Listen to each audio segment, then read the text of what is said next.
저희들이 지금 예수님의 기사 이적 사건들에 대해서 매주마다 이렇게 살펴보고 있습니다. 오늘 네 번째 기사 이적에 대한 말씀인데요. 말씀을 좀 살펴보면서 오늘 우리들에게 어떠한 메시지를 또 주시는지, 또 위로의 음성을 주시는지를 좀 살펴보도록 하겠습니다. 오늘은 나병 환자가 이제 치료받은 그런 본문이죠. 히브리어로 이렇게 살펴보면 짜라트라는 단어를 쓰고 있는데요. 이것이 저희들이 알고 있는 그런 나병, 한센시병 혹은 예전에 그냥 문둥병이라고 이렇게 얘기를 했죠.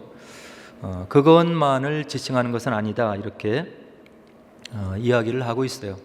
그래서 악성 피부병까지 포함하는 거고, 곰팡이들도 포함하고, 그리고 옷이나 집에 여러 가지 오염, 그리고 이런 균들, 이런 것을 다 포괄하는 그런 병을 이제 짜라트라 이렇게 얘기한다고 이렇게 말하고 있습니다.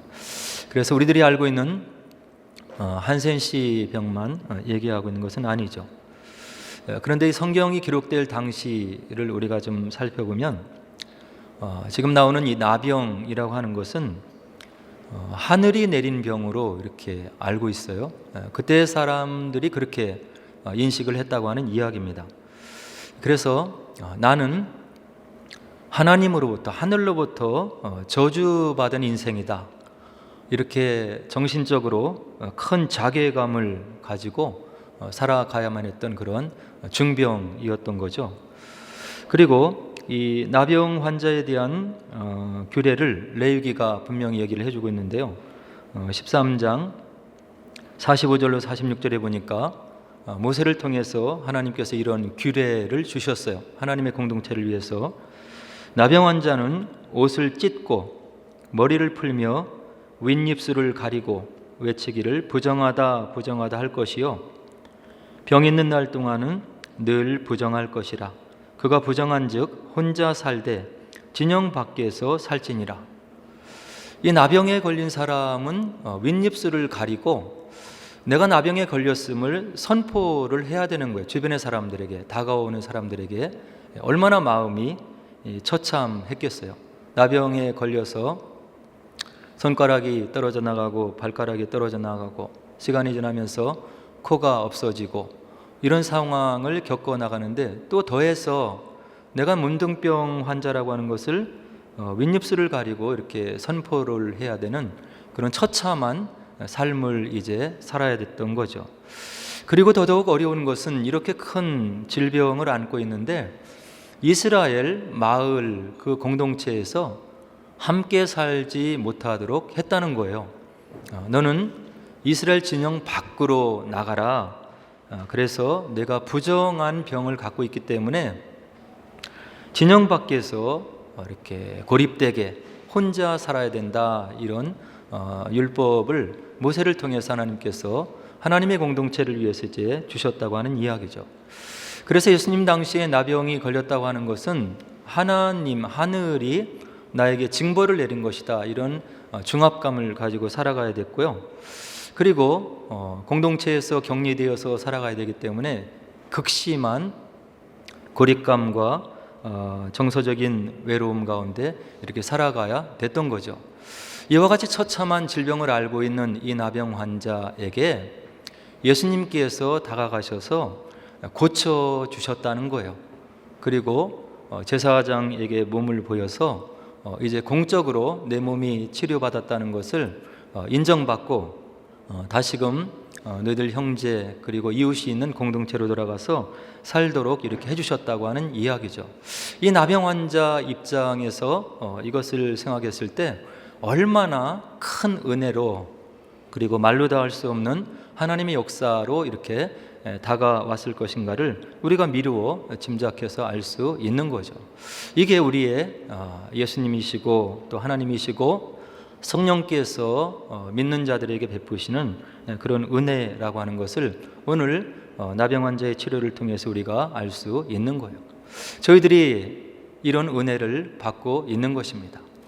죄라고 하는 엄청난, 하나님이 아니면 죄에서 벗어날 수 없는, 그리고 죄의 속박에서 굴레에서 살다가 죽어갈 수밖에 없는, 그리고 이 땅의 삶으로 정결을 지을 수밖에 없는 우리들에게 하나님께서 다시 오셔서 나병보다 더 큰 죄를 해결해 주시고 영생을 선물로 주셨다고 하는 그 구원의 무게감, 깊이, 높이와 넓이를 우리가 알아야만 된다고 하는 것을 오늘 본문이 우리들에게 알려주고 있는 거예요. 이것을 깨달으면 우리가 복음적인 삶을 살 수 있는 거예요.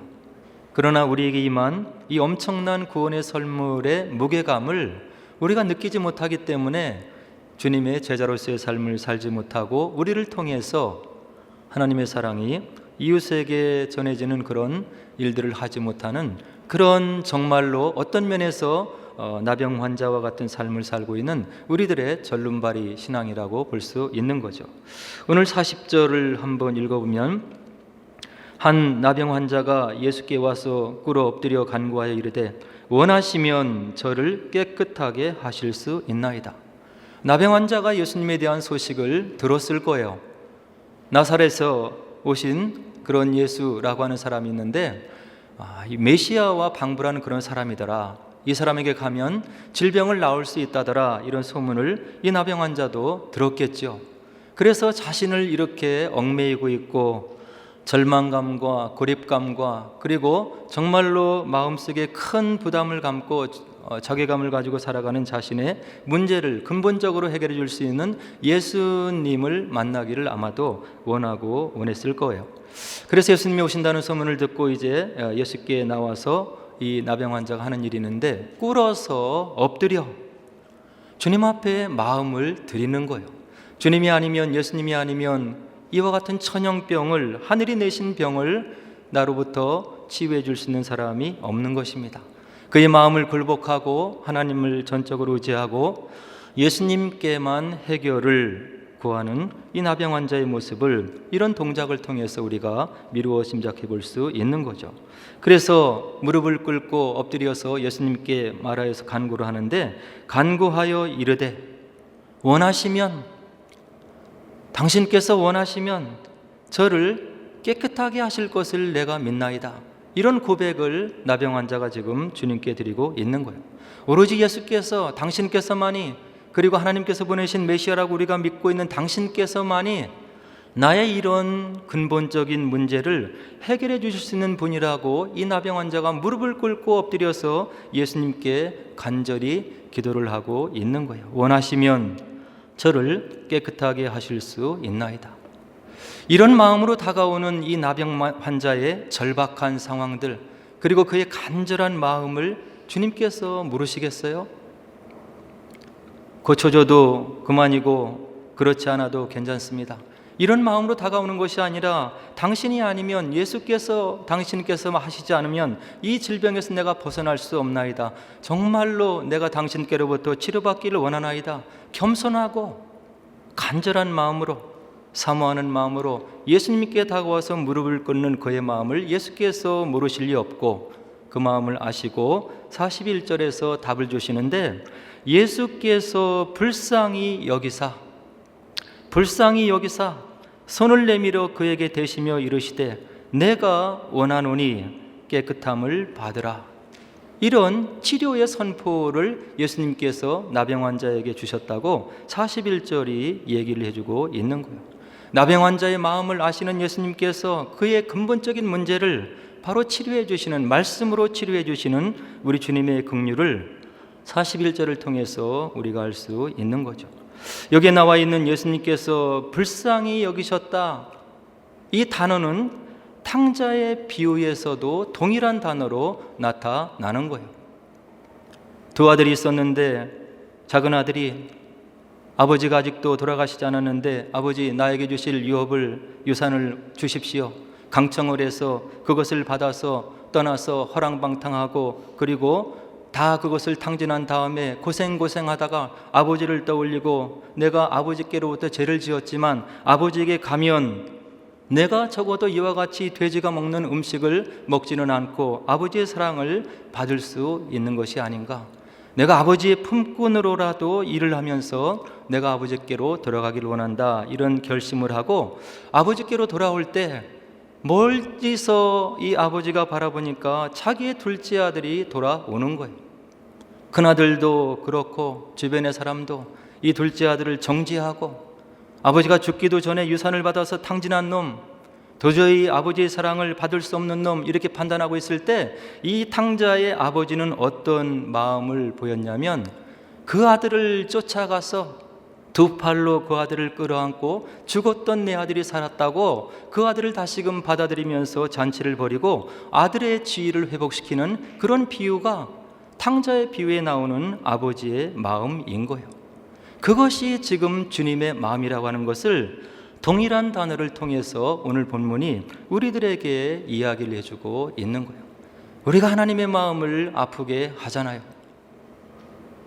우리의 교만으로, 우리의 부주의함으로, 우리의 생각으로, 우리의 신중하지 못한 마음으로 하나님의 마음을 끊임없이 아프게 하고, 하나님의 율법을, 하나님의 말씀을 지키지 않고, 하나님의 말씀이 우리에게 어떻게 살고 어떻게 제자로서의 삶을 살고, 그리고 이 땅의 삶을 어떻게 살아야 되는지를 다 가르쳐 주셨는데도 우리가 우리 삶 속에 적용하지 않는 그런 불손함이 우리들 가운데 있다고 하는 이야기예요.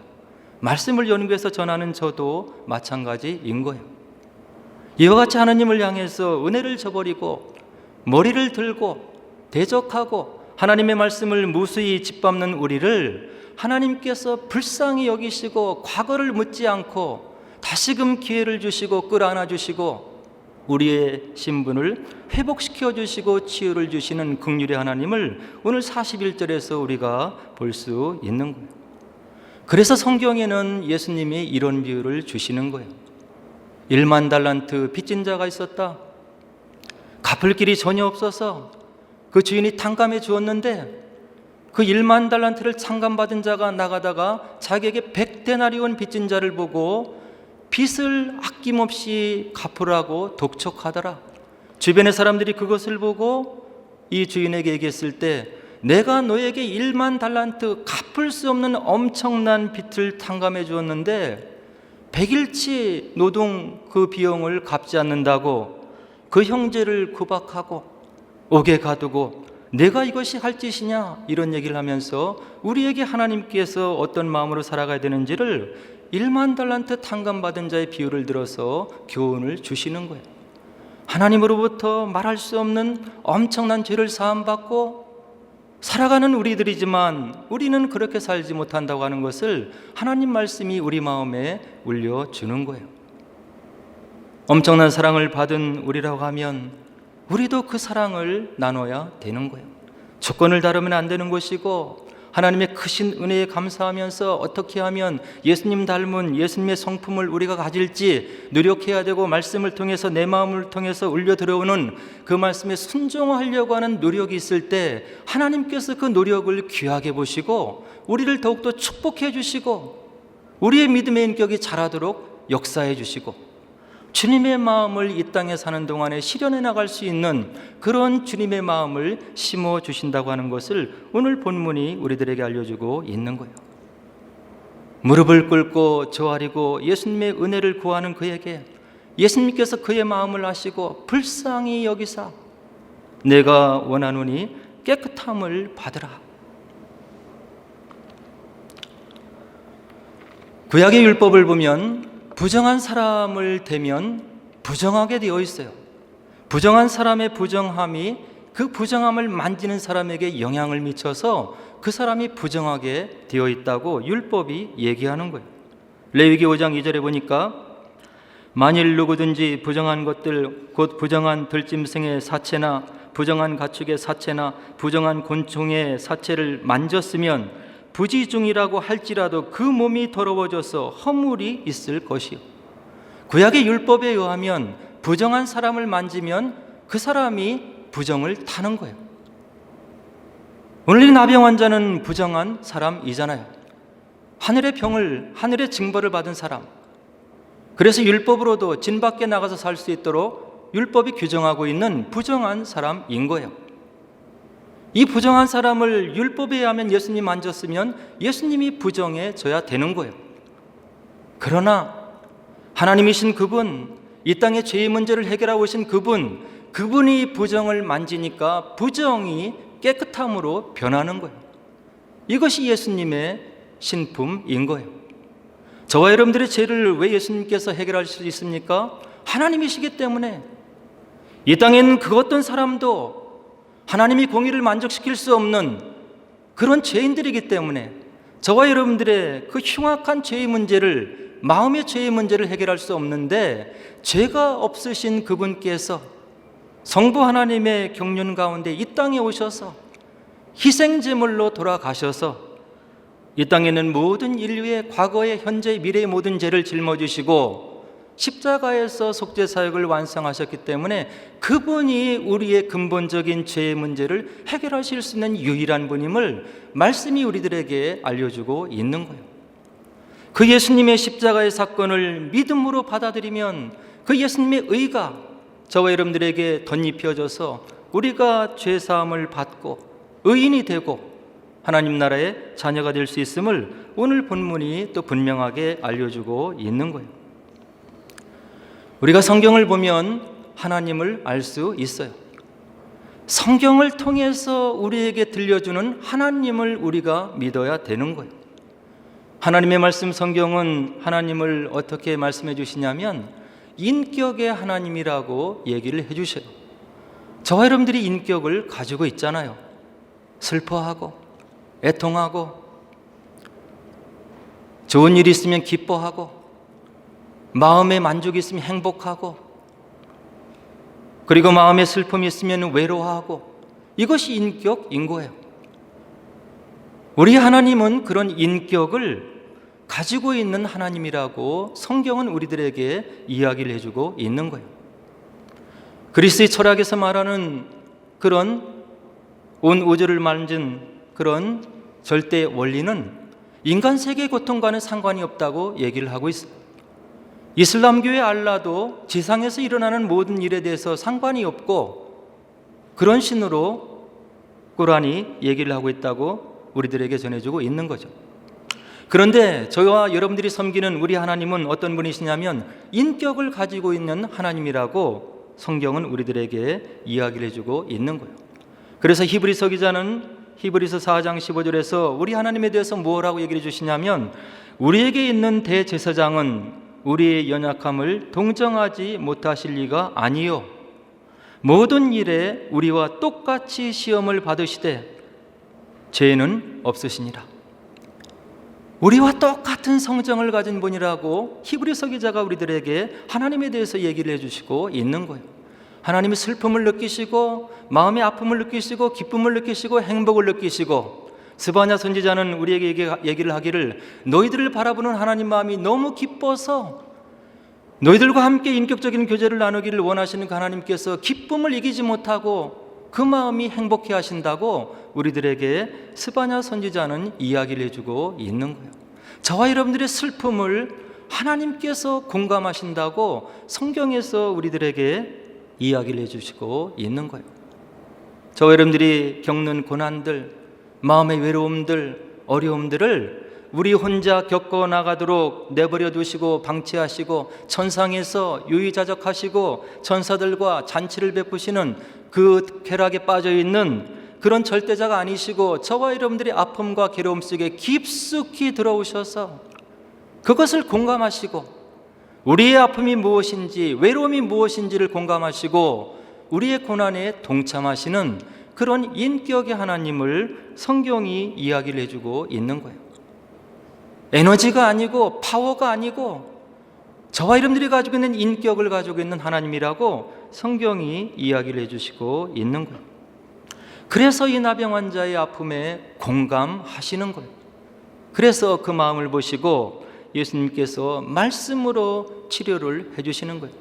천지를 말씀으로 펼치신 그 능력의 말씀으로 하늘이 내린 병이라고 알고 있는 그 나병 환자를 위해서 내가 원하노니 내가 깨끗함을 받으라. 내 문제가 이것이지 않느냐? 이것을 풀어줘야 내가 행복하지 않느냐? 내가 낫기를 원한다. 이것이 예수님의 마음인 거예요. 예수님의 이 선포가 어떻게 결과를 맺냐면 42절에 보니까 곧 나병이 그 사람에게서 떠나가고 깨끗하여진지라. 얼마간의 시간이 지난 다음에 나병이 깨끗해진 것이 아니라 곧 말씀이 떨어지자마자 곧 그 사람에게서 떠나가고 깨끗하여졌다고 하나님의 말씀이 우리들에게 알려주시고 있는 거예요. 이것은 예수님께서 하나님이 보내신 메시아이심을 증언해주는 하나님의 인정인 거예요. 예수가 이 땅에서 너희들이 가리킨 모든 것, 예수가 이 땅에서 내 힘으로 행한 모든 것, 내가 인정해 준다고 하는 하나님의 인정의 도장이 바로 이런 치유의 역사인 거예요. 내가 인정한 능력으로, 내가 부여한 인정으로, 그리고 내가 내 아들 예수에게 준 그런 권능으로 이 나병 환자를 치료했다고 하는 것을 예수님께서 시연해 보이시고 하나님께서 그것을 인정해 주시는 그런 작업이 42절에서 우리에게 보고되고 있는 거예요. 예수님은 요한복음 11장 41절로 42절에서 뭐라고 얘기하시냐면 죽은 나사로를 살릴 때 이런 기도를 하셔요. 돌을 옮겨 놓으니 예수께서 눈을 들어 우러러보시고 이르시되 아버지여 내 말을 들으신 것을 감사하나이다. 항상 내 말을 들으시는 줄을 내가 알았나이다. 그러나 이 말씀을 하옵는 것은 둘러선 무리를 위함이니 곧 아버지께서 나를 보내신 것을 그들로 믿게 하려 함이니이다. 죽은 나사로를 사흘째 나흘째 된 죽은 나사로를 불러내면서 예수님께서 이런 기도를 올려주시는 거예요. 내 말을 들어주시는 것을 감사하나이다. 그러나 내가 이와 같이 이것을 공개적으로 하나님께 감사의 기도를 올리는 것은 나를 위한 것이 아니고 내 주변에 있는 사람들에게 믿음을 심어주기 위해서 이 말을 하는 겁니다. 죽은 나사로가 나올 때 내 주변에 있는 사람들이 이런 믿음을 가졌으면 좋겠습니다 하는 예수님의 간절한 마음이 여기에 배어 있는 거예요. 그리고 나서 나사로야 무덤에서 나오라 선포하시고 그가 동이채로 묶인 채로 무덤에서 걸어 나왔다고 복음서는 우리들에게 알려주고 있는 거예요. 이것이 저와 여러분들이 섬겨나가고 예배하고 경배하는 예수님의 실상인 거예요. 그러니까 우리가 예수를 믿는 거예요. 이 예수님께서 나병 환자를 치료하신 다음에 뭐라고 환자에게 당부하냐면 44절에 보니까 보내시며 엄히 경고하사 이르시되 삼가 아무에게 아무 말도 하지 말고 가서 내 몸을 제사장에게 보이고 내가 깨끗하게 되었으니 모세가 명한 것을 드려 그들에게 입증하라 하셨더라. 얘기하지 말라. 오해가 생길 수 있을 것이다. 그러나 내가 할 것이 있다. 제사장에 가서 내 몸을 보이고 입증하고 내가 공동체 안에 들어가서 자유로운 삶을 살으라는 예수님의 사랑의 권면이 여기에 들어 있는 거예요. 병에서 치유해 주실 뿐만이 아니라 공동체에 다시금 들어가서 사랑을 받고 사랑을 나누고 살 수 있는 당당한 사회의 일원으로 살아가도록 예수님께서 그 환자의 근본적인 문제를 다시 한번 해결해 주시는 우리 예수님의 배려와 사랑과 은혜를 이 성경 구절을 통해서 알 수 있는 거예요. 이 말씀을 들은 치유받은 나병 환자는 어떤 반응을 보이냐면 45절에서 그러나 그 사람이 나가서 이 일을 많이 전파하여 널리 퍼지게 하니 그러므로 예수께서 다시는 드러나게 동네에 들어가지 못하시고 오직 바깥 한적한 곳에 계셨으나 사방에서 사람들이 그에게로 나오더라. 이 나병 환자가 엄청난 은혜를 받은 거잖아요. 인생에서 치유받을 수 없는 병을 예수님의 말씀 한마디로 치유를 받은 거예요. 예수님의 침묵하라고 하는 당부를 받았지만 잠잠할 수가 없는 거잖아요. 나에게 일어난 일을 전하지 않고는 배길 수 없는 그런 마음을 나병 환자가 가지고 있는 거잖아요. 받은 은혜를 이 나병 환자가 나가서 널리 전파했다고 오늘 본문은 우리들에게 얘기를 해주고 있는 거예요. 이것이 복음 전파인 거예요. 내가 만난 예수님, 내가 체험한 하나님, 나의 삶 속에 들어오셔서 지금도 역사하시는 그 성령께서 나의 삶을 어떻게 잡고 운행하시고 역사하시는지를 체험하면 그 예수님과 하나님과 성령님을 나눌 수밖에 없다고 하는 이야기예요. 강 건너 불 보듯이 주변의 사람들이 말씀이 없어 죽어가는데도 아무런 감각이 없고 이게 나병 환자 환자이잖아요. 저와 여러분들의 마음이 이런 나병 환자의 마음일 수도 있는 거예요. 그렇게 중요한 복음에 대한 소식, 나의 삶 속에 들어오셔서 역사하신 예수님에 대한 이 기쁜 소식을 전하지 않고 무덤덤하게 지나는 것이 나병 환자의 마음이 아니고 무엇이겠어요? 그러나 치유받은 나병 환자는 가만히 있을 수가 없는 거예요. 자기에게 일어난 사건을 전하지 않고는 배길 수밖에 없는 이런 나병 환자의 마음을 오늘 45절이 우리들에게 이야기를 해주고 있는 거예요. 이런 주님을 극적으로 만난 기독교 역사에서 있었던 수많은 선교자들, 예수님의 참된 제자들이 있었기 때문에 이 복음이 2000년의 역사를 꿰뚫고 저와 여러분들에게 와서 지금 우리들의 마음속에 담기고 있는 거예요. 오늘 저와 여러분들은 오늘 본문을 통해서 어떤 마음의 다짐을 하고 있는 것입니까? 나에게 다가오신 예수님, 나의 친구가 되신 예수님, 나의 문제 속에 깊이 들어오셔서 나의 마음을 위로해 주시고 궁극적인 문제의 삶의 해결을 주신 그 예수님을 우리가 전해야 되지 않겠습니까? 그리고 예배에 와서 예배를 드릴 때 그 예수님께 정말로 감사하는 마음으로 무엇을 내가 예수님께서 나의 삶 속에 베풀어 주신 은혜에 감사하기 위해서 나에게 주어진 은혜의 선물들을 가지고 공동체를 섬기고 주변의 사람들을 섬길지를 마음속에 깨닫고 다시금 다짐하는 그런 참된 제자들의 마음이 예배를 통해서 우리가 회복되어야 되지 않겠냐고 하는 이야기예요. 주님을 위해서, 예배를 위해서, 공동체를 위해서 무엇인가 기여할 수 있는 것을 주신 그 은혜에 감사하면서 겸손한 마음으로 주님을 위해서 삶을 작정하고 섬겨가고 그런 자를 예수님께서 긍휼히 보시고 더 큰 축복으로 그리고 주님의 회복의 역사의 구원사의 동역자로 우리를 부르시지 않겠냐고 하는 것을 오늘 본문을 통해서 알 수 있는 거예요. 우리는 나병 환자인 거예요. 예수님이 보시기에 다 냄새나고 부족하고 연약하고 하나님의 긍휼과 사랑과 자비가 아니면 가망성이 없는 그런 죽은 나병 환자라는 것을 기억하시고 주님을 더욱더 뜨겁게 사랑하시고 예배를 사모하시고 하나님을 위해서 무엇을 할 수 있는 기회가 주었을 때 감사함으로 섬겨나가는 믿음의 단심을 가지신 저와 여러분들의 복된 신앙의 삶이 되시기를 주의 이름으로 간절히 축원을 드립니다. 우리 함께 기도하도록 하겠습니다.